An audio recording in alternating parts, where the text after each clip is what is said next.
நேயர்களுக்கு வணக்கம். நான் உங்கள் ஜெர்னலிஸ்ட் உதய். மணிமூர்த்தி இயக்கத்துல வந்த crime thriller, suspense crime thriller Lara படத்தோட ரிவ்யூ தான் இந்த வீடியோ நம்ம பார்க்க போறோம்.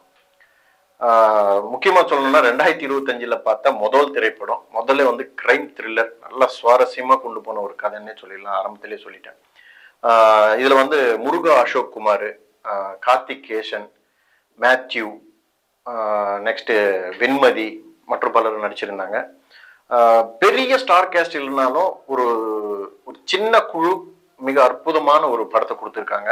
கார்த்திகேஷன் தான் இந்த படத்தோட ப்ரொடியூசரும். அவர் வந்து இந்த படத்துல வந்து ஒரு போலீஸ் ஆஃபீஸரை வந்து முக்கியமான ஒரு ரோலை வந்து பிளே பண்ணியிருக்காரு. கதைக்குள்ள போனோம்னா காரைக்காலில் தான் இந்த கதையே நடக்குது. காரைக்காலில் இருக்கிற ஒரு போலீஸ் ஸ்டேஷனுக்கு ஒரு தகவல் வருது. பீச் ஓரத்துல வந்து ஒரு பெண் சடலம் ஒன்று இருக்கு அப்படின்ற மாதிரி போலீஸ் எல்லாமே போய் பார்க்குறாங்க. பார்த்தா அது வந்து அன்ஐடென்டிஃபை பாடி மாதிரி தெரியுது. அதாவது முகம்லாம் வந்து அப்படியே சேதம் அடைஞ்சிட்டு கண்டுபிடிக்க முடியாத ஒரு நிலைமையில இருக்கு. ஸோ அதை பார்த்த பிறகு யார் இந்த பெண் அப்படின்றது தான் கதை ஆரம்பிக்குது. கட் பண்ணா அடுத்த சீன்ல வந்து அந்த ஊர்ல இருக்கிற கவுன்சிலரோட வேலைக்காரர்னு சொல்லலாம், டிரைவரு. அவரு லாரன்ஸ் அப்படின்ற கேரக்டர். அவர் வந்து ஸ்டேஷன்ல வந்து ஒரு கம்ப்ளைண்ட் கொடுக்குறேன், என் மனைவி காணவில்லை அப்படின்ட்டு. ஸோ அந்த டைம்ல வந்து ஒருவேளை இவங்க மனைவியா இருக்கலாமோ அந்த சடலம் அப்படின்னு நினைச்சிட்டு உள்ள போய் ஒரு மார்ச்சரியில போய் அந்த சடலத்தை காமிக்கிறாங்க.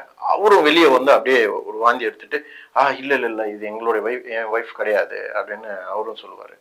ஸோ அப்ப யாரு அப்படின்னு மறுபடியும் கதை வந்து ஆரம்பிக்குது. இதே மாதிரி ஒரு 2-3 பெண்கள் இறந்து போற மாதிரி காட்டுறாங்க. அவங்க ஒருவேளை அவங்களா இருக்கலாமோ அப்படின்னு கதை நகர்ந்துட்டு போயிட்டே இருக்கு. ஃபர்ஸ்ட் ஆஃப் பூரா இதே மாதிரிதான் போயிட்டே இருக்கும். அதுக்கு அடுத்து லாரா யாரு, இந்த சடலம் யாரோட இதுக்கும் அந்த கவுன்சிலருக்கும் அந்த ஊர்ல இருக்கிற அந்த தொகுதியோட எம்எல்ஏவுக்கோ என்ன தொடர்பு, இத வந்து இந்த போலீஸ் ஆபீசர் கண்டுபிடிச்சாரா இல்லையா அப்படின்றதுதான் மீதி கதை. சில சுவாரஸ்யமான விஷயங்கள் எல்லாம் வந்து செகண்ட் ஹாஃப்ல இருக்கு. அதை வந்து நம்ம ஸ்பாயில் பண்ண விரும்பல. சோ கடைசியில ஒரு விஷயத்த வேணா சொல்லலாம். லாஸ்ட்ல எண்டு கார்டுல வந்து MS பாஸ்கரோட வாய்ஸ் ஓவர் வருது. அதை பார்த்த பேருக்கு லாரா 2க்கு ஒரு லீடு கொடுக்குறாங்க. அது நச்சுன்னு இருக்கு. படம்லாம் ஒரு இது நினைச்சா அது வந்து இன்னும் சூப்பரா பண்ணியிருக்காங்க. கடைசி வரைக்கும் அந்த டெட் பாடி யாருதுன்னு கண்டுபிடிச்சாங்களா இல்லையான்னு நம்மள கூட வந்து அந்த கேரக்டருக்குள்ள அப்படியே கொண்டு போறாங்க. அதுதான் இந்த படத்தோட வெற்றின்னு சொல்லலாம்.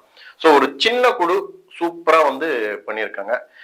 நடிகர்களை பத்தி பேசணும்னா முக்கியமா கார்த்திகேசன், அவர் தான் ப்ரொடியூசர் இந்த படத்துக்கு. அவர் வந்து அந்த காரைக்கால் இன்ஸ்பெக்டரா வந்து நடிச்சிருக்காரு. செம்மையா நடிச்சிருக்காரு. எனக்கு தெரிஞ்ச அவர் இந்த படத்துல மேக்கப்பே போடலன்னு நினைக்கிறேன். பட் அவ்வளவு அழகா நடிச்சிருந்தாரு. அவருடைய கண்ணு இதெல்லாம் வந்து ரொம்ப பிளஸ் பாயிண்டா இருந்தது. ஒரு போலீஸ் ஆபீசர் எந்த அளவுக்கு ஃபிட்டா இருக்கணும், எது மாதிரியா பேசணும், இதெல்லாம் வந்து ரொம்ப சுவாரஸ்யமா பார்த்து அது பண்ணியிருக்காரு. அது நல்லா தெளிவா தெரியுது. அவர் போட்டிருந்த ட்ரெஸ் சென்ஸோட கிளியரா தெரியுது.